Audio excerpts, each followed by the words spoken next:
오늘 이 밤에 여러분 참 잘 나오셨고요. 자, 우리 오늘 찬양팀이 너무 은혜롭게 잘했죠. 우리 석현이, 윤재, 또 우리 중고등부 학생들이 이렇게 또 함께 하니까, 또 청년부 우리 정조 형제도 함께 해주니까 얼마나 고마운지 몰라요. 요즘 이렇게 보면 어른들보다 더 나아요. 어른들 기분 나쁜가요? 요즘 오히려 어른들이 밀리고 있는 것 같아요. 영적으로 보니까 젊은 우리 중고등부 학생들, 청년들, 청장년들이 더 선봉에 서서 나가고 있는데, 우리 좀 큰 박수로 격려해 주면 고맙겠습니다. 너무너무 감사하고요. 막 손 다쳤는데도 이렇게 나와가지고 찬양을 하고 그래요. 우리 정전도사님은 아주 잘했는데 저 스피커를 조금 이렇게 본래 자리로만 조금 해주면 더 좋겠어요. 아주 우리 정명진 전도사님이 아주 열정의 남자 됐습니다. 딱 좋습니다. 그래요. 그 참에 또 음료수까지 챙기네. 오늘 이 밤에 여러분 잘 나오셨어요. 우리 중고등부 학생들이 이렇게 쭉 나와 있는데, 이렇게 보니까 정말 옛날 생각이 이렇게 나네요. 제가 중고등부 시절에도 이렇게 부흥 집회에도 가고, 이런 또 금요 성령 집회에도 참여하면서 힘들고 어려웠던 시절에 하나님께서 지혜도 주셨고, 그때 또 진로의 문제 가지고 고민도 많이 했었는데 평생 내가 흔들 깃발도 발견하게 해주셔서 비전도 발견하게 해주셨고, 그래서 제 마음에 드는 생각이, 청소년 시절에 공부도 열심히 하는 것도 중요하지만 정말로 하나님을 만나야 된다. 할렐루야. 그런 면에서 보면 오늘 이 밤에 다른 학생들은 학원에 가서 공부하고 있는데 오늘 이 자리에 나왔는데, 하나님이 지혜 주시고 하나님이 길을 열어주시면 아무것도 아니야. 중요한 건 우리가 하나님 앞에 붙들림 받는 거야. 하나님께 쓰임 받는 거야. 그러면 여러분 인생은 달라집니다. 우리 중고등부 학생들 그런 놀라운 역사가 나타나게 될 줄로 믿습니다. 오늘 잘 나오셨습니다. 우리 옆 사람 축복하며 나가는데요. 아주 잘 나오셨습니다. 잘 나오셨습니다. 그래요. 여러분 잘 나오셨고, 지난 시간에 이어서 오늘은 다윗의 기도 제목 두 번째 시간을 우리가 이렇게 맞이해요. 우리가 지금 신앙생활을 하고 있잖아요. 신앙생활을 하면서 우리는 각자 하나님 앞에 우리의 마음의 소원, 기도의 제목들을 가지고 나아가고 있어요. 자, 그 사람의 영적인 수준을 알려면 그 사람의 마음에 어떤 기도 제목을 가지고 있는지를 들여다보면 그 사람의 신앙의 본질이 드러나고 그 사람의 영적인 수준이 다 거기에 밝히 드러나게 된다. 뭘 보면 알 수 있다고요? 마음에 품고 있는 마음의 소원, 기도의 제목을 들여다보면 날마다 여러분이 하나님 앞에 예배하고 기도하며 나갈 때 무엇을 구하고 있는가를 들여다보면 그 사람의 영적인 수준이 결정된다는 거예요. 우리는 흔히들 다윗을 뿌리 깊은 영성을 지닌 하나님의 사람으로 그렇게 부르고 있잖아요. 다윗이 그런 뿌리 깊은 영성을 갖게 된 것은 다른 것이 아니에요. 우리가 지금 이 시편 141편을 통해서 다윗이 하나님 앞에 무엇을 기도하는 기도자였는지를 묵상하고 있는데, 그의 기도 제목을 들여다보면 바로 이래서 다윗이 뿌리 깊은 영성을 가진 하나님의 사람으로 칭송을 받고 그 숱한 고난과 역경 속에서도 다윗이 하나님께 존귀하게 쓰임받게 되었구나라고 하는 그 영적인 비밀을 발견하게 됩니다. 오늘 이 다윗의 기도 제목 묵상 두 번째 시간인데 짧게 두 가지만 우리가 묵상하기를 원하는데, 첫째로 다윗이 하나님 앞에 뭘 기도했는가 들여다보니까 참 놀라워요. 악인의 진수성찬을 먹지 말게 해달라고 기도해요. 참 놀랍죠? 여러분, 그 내용이 4절에 나오는데 4절 함께 읽어봅니다. 내 마음이 악한 일에 기울여 죄악을 행하는 자들과 함께 악을 행하지 말게 하시며 그들의 진수성찬을 먹지 말게 하소서. 아멘. 참 도전이 되는 그런 기도 제목이에요. 여러분, 우리는 다 누구나 진수성찬을 좋아하죠.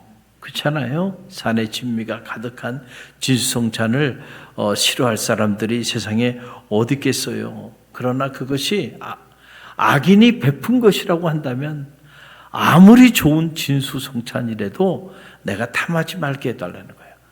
그걸 먹지 말게 해달라고. 아니, 기도를 해도요, 다윗이 이런 것을 가지고 기도하는 그런 기도의 사람이었다라고 하는 그런 사실이에요. 사실은 참 쉬운 일은 아니에요. 왜냐하면 우리는 모두가 수단과 방법을 가리지 않고 부자가 되고 싶어 해요.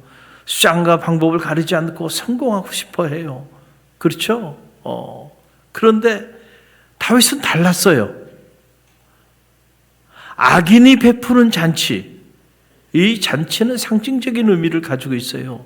단지 먹는 음식만을 얘기하는 것이 아니고 악인이 내 인생에 베풀어주는 잔치를 말하는 건데, 그런 잔치, 그것이 악인이 베푸는 것이라고 한다면 마다하게 해달라는 거예요. 악인이 베푸는 것이라고 한다면 탐하지 말고, 악인이 베푸는 것이라고 한다면 거절할 수 있게 해달라라고 하는 그런 기도예요. 여러분, 이런 기도가 쉬운 기도입니까? 여러분, 결코 쉬운 기도가 아니에요. 저는 이 다윗의 이 기도 제목을 묵상하면서 떠오르는 인물이 하나 있어요. 바로 그냥 다니엘이죠. 우린 다니엘을 잘 알고 있잖아요. 자, 다니엘이 10대 어린 나이에 바벨론의 포로로 끌려갑니다. 근데 바벨론의 포로로 끌려가서 그 바벨론 제국의 그 궁정에서 이제 바벨론의 그 제왕을 섬기기 위하여 여러 가지 교육들을 받게 되는데, 그때에 다니엘이 마음에 make decision을 한 게 하나의 결심을 합니다. 마음에 어떤 결심을 하냐면 뜻을 정하여 왕의 음식과 그가 마시는 포도주로 절대로 나를 더럽히지 않겠다라고 하는 이런 남다른 결심을 해요. 여러분, 이게 쉬운 일이겠어요? 그렇죠? 우리가 생각하기에 나라를 잃었습니다. 포로로 끌려왔어요. 그리고 바벨론이라고 하는 것은 당시로 말하면 지금 미국과 같은 나라입니다. 거대한 강대국이에요. 그런 강대국의 포로로 끌려와서 그 제국에 몸을 담그고 앞으로 살아가야 되는데, 그런데 감히 그 어린 나이에 이런 꿈을 꾸는 거야. 아무리 바벨론이 대단한 제국이라 할지라도, 바벨론의 왕이 마치 신처럼 그런 대단한 권력을 가지고 있다 할지라도, 그가 먹는 그 산의 진미로, 그리고 그가 마시는 그 달콤한 포도주로 내가 더럽힘을 당하지 않게 하리라 결심을 하고요, 환관장에게 죽을 줄도 모르는 일이에요. 이 일은 어떻게 보면. 그리고 환관장에게 그 말을 하게 되는데, 놀라운 사실은 이 사실을 알고 하나님이 감동을 얻은 거예요. 여러분, 여러분이 하나님을 감동케도 할 수 있다는 사실을 아셔야 돼요. 할렐루야. 나 같은 사람이 무슨 하나님을 감동케 하나? 아니에요. 여러분이 하나님을 감동시킬 수 있어요. 하나님의 마음이 감동됐어요. 야, 이런 애가 있네. 이런 인물이 있네. 그리고 하나님께서 그 환관장의 마음을 어루만져서 다니엘을 특별히 그에게 은혜를 베풀도록 하나님이 그를 축복합니다. 그래서 이 제국이 바뀌고 또 제국이 바뀌고 제국이 바뀌는데도요, 다니엘만큼은요 존귀하게 쓰임받는 하나님의 사람으로 역사의 무대에 쓰임받게 돼요. 그 비밀이 어디 있을까? 어떤 사람들은 다니엘 학습법 이래가지고 공부 잘하는 다니엘, 똑똑한 다니엘, 그래가지고 좋은 대학 가고 좋은 학교 가는데 다니엘을 이용해요. 참 안타까운 일이에요. 보면은 정말로 다니엘을 인용해야 되는 건 이런 부분이에요. 하나님이 다니엘에게 지혜를 준 이유는요, 다른 게 아니에요. 다니엘이 하나님을 향하여 이렇게 뜻을 정하니 하나님께서도 다니엘을 향하여 뜻을 정하여 그를 축복하신 거예요.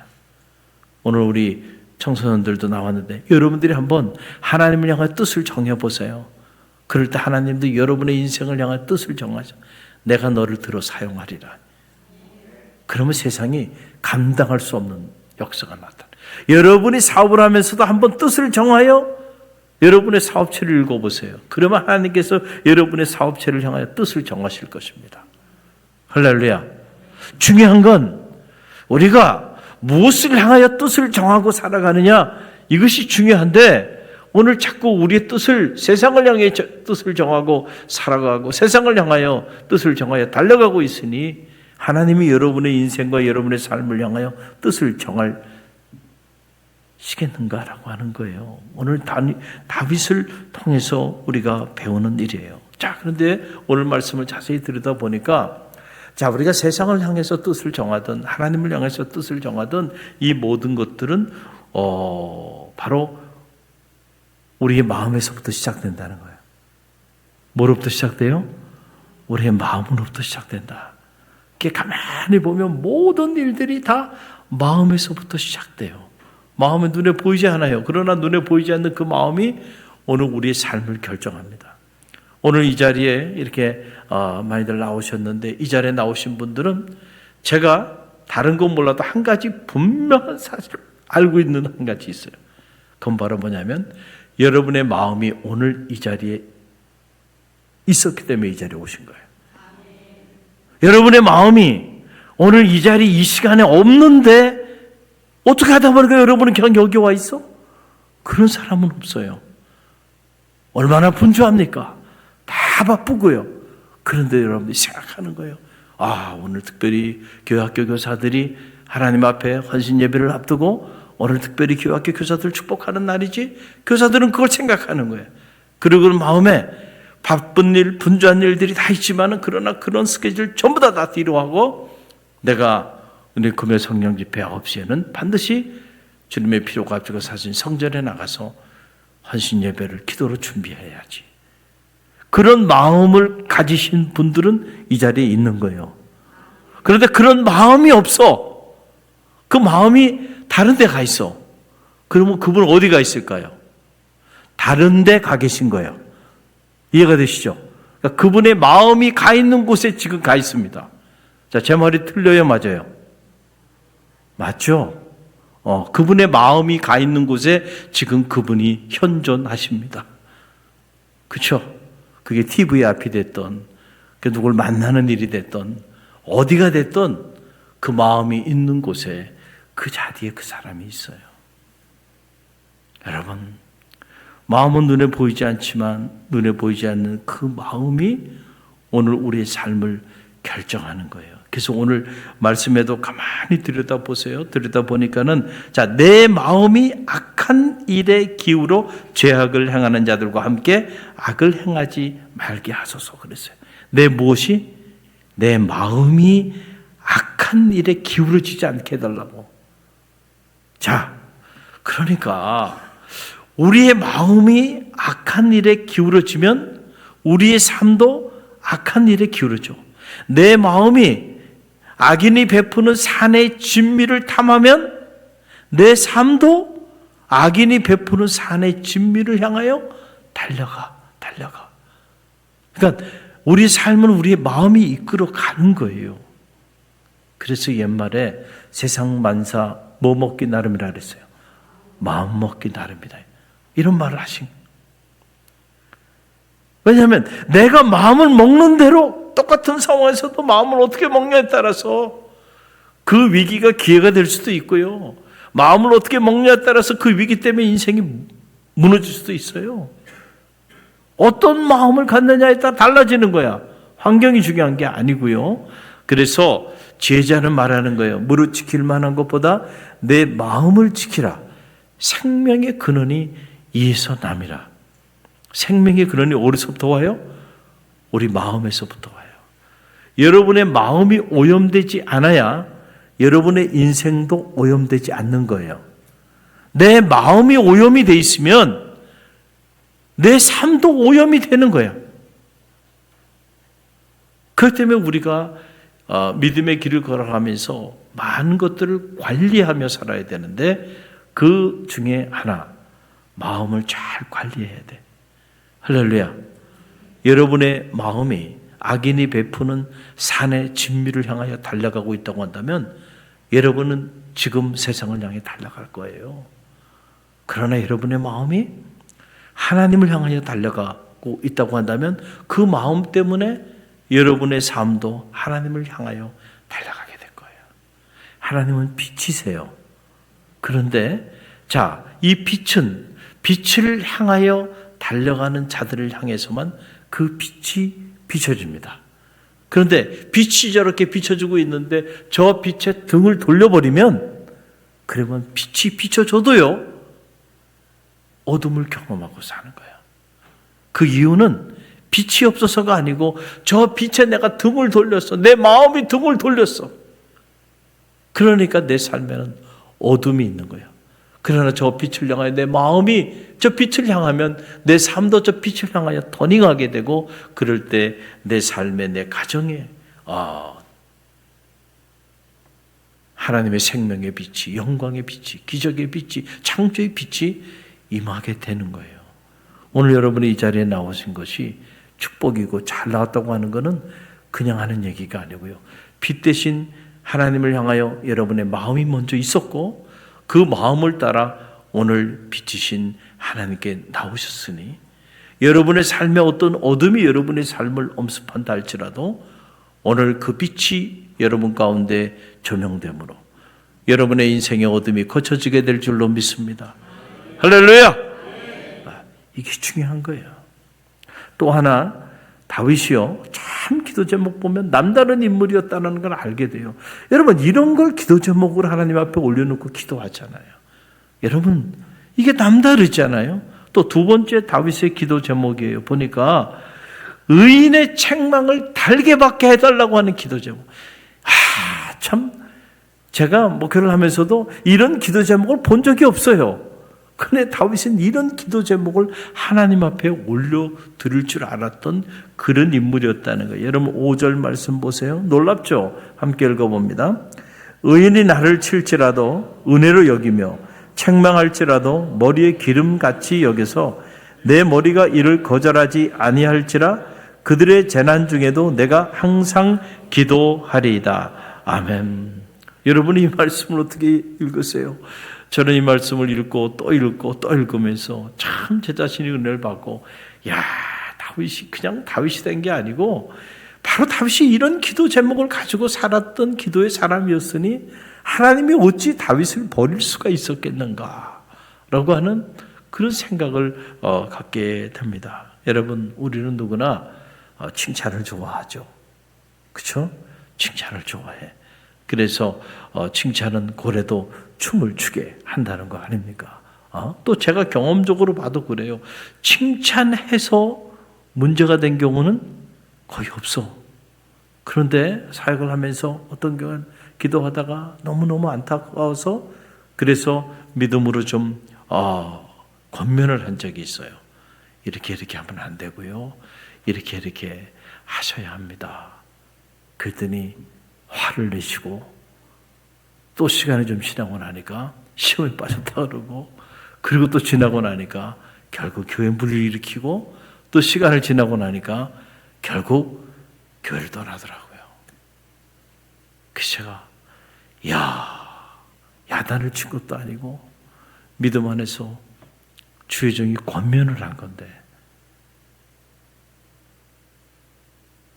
칭찬받고 싶은데 왜 칭찬은 안 해주고 오히려 권면을 하냐 이거예요.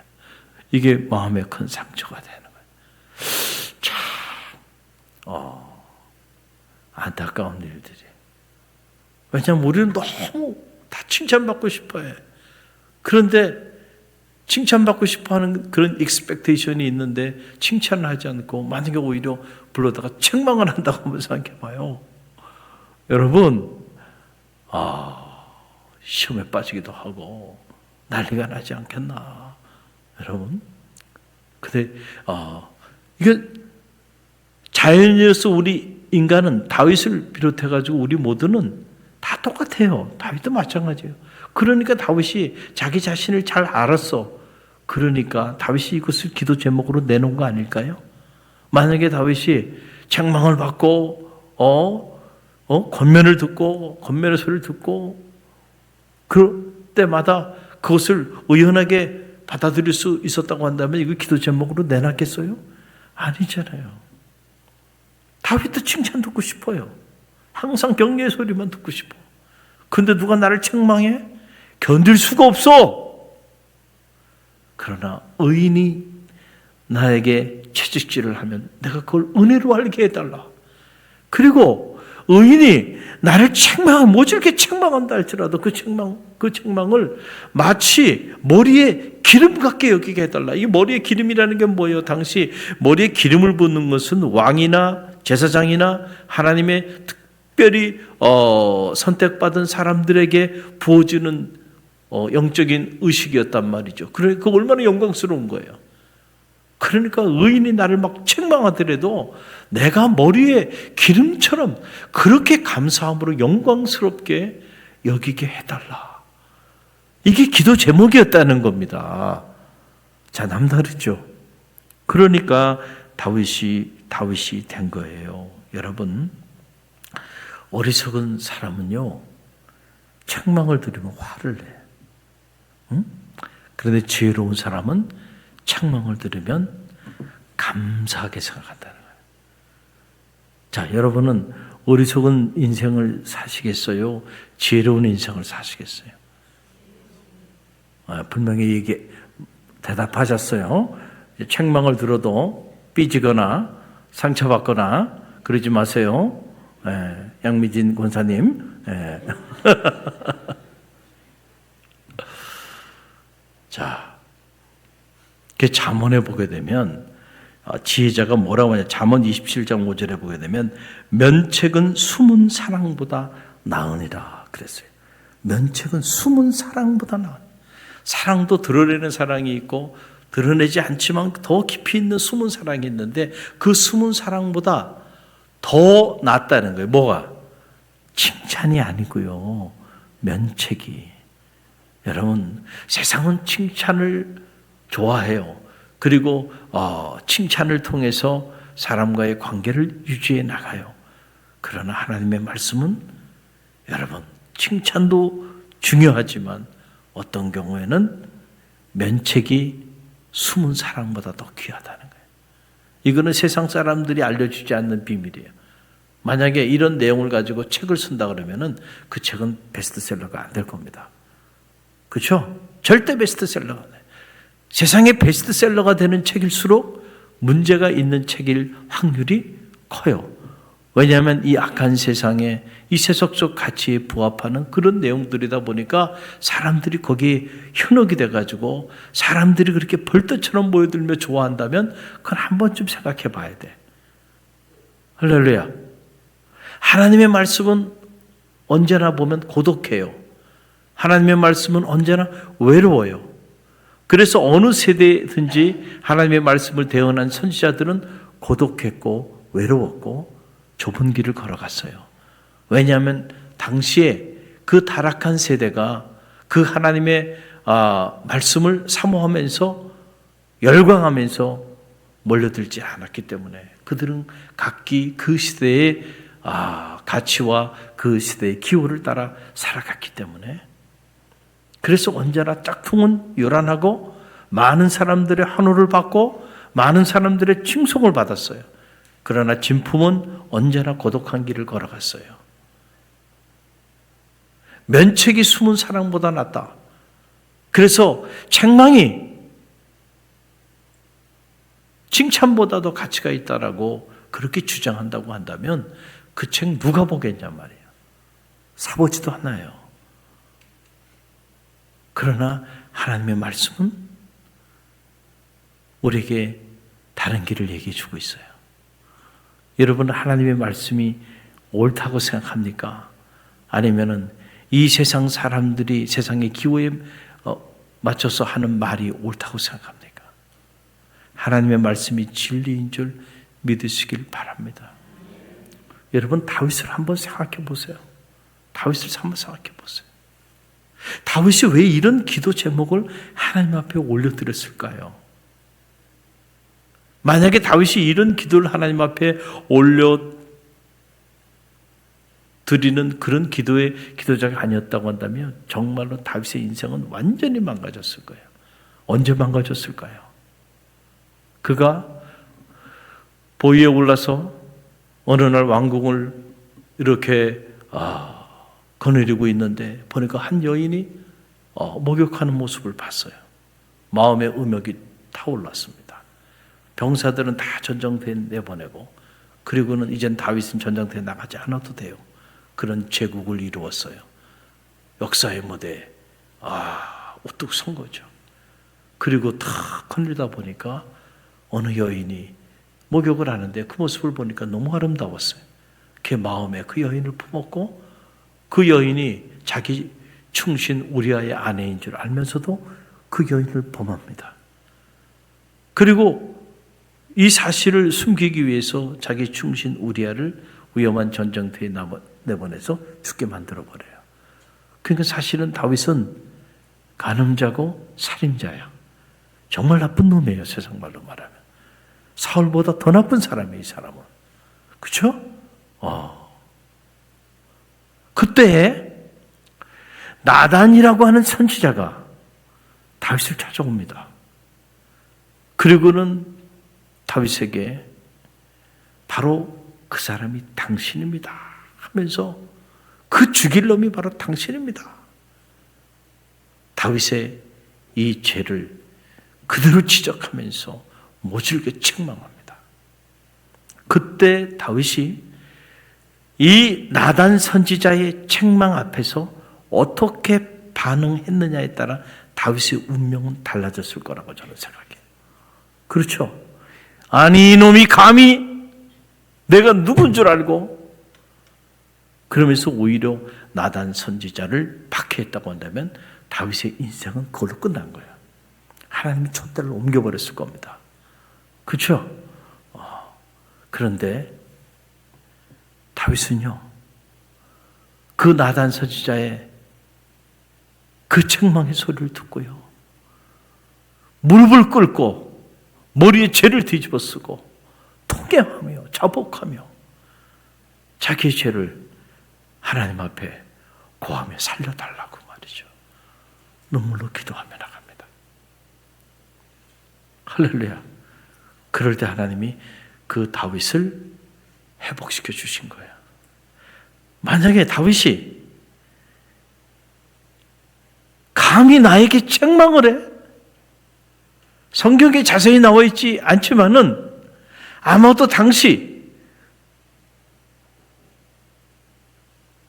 수많은 신하들이 다윗이 행한 그 행동을 다 알고 있음에도 불구하고 날마다 다윗 앞에 가서 엎드려 입 맞추고 그리고 다윗을 칭송하고, 그렇죠? 오히려 다윗의 영광을 찬양하며 그렇게 살았을 거예요. 왜냐하면 다윗의 말 한마디면 하늘을 나는, 새도 다 떨어지는 막강한 권력을 가지고 있었던 이 제왕 앞에 감히 누가 그 앞에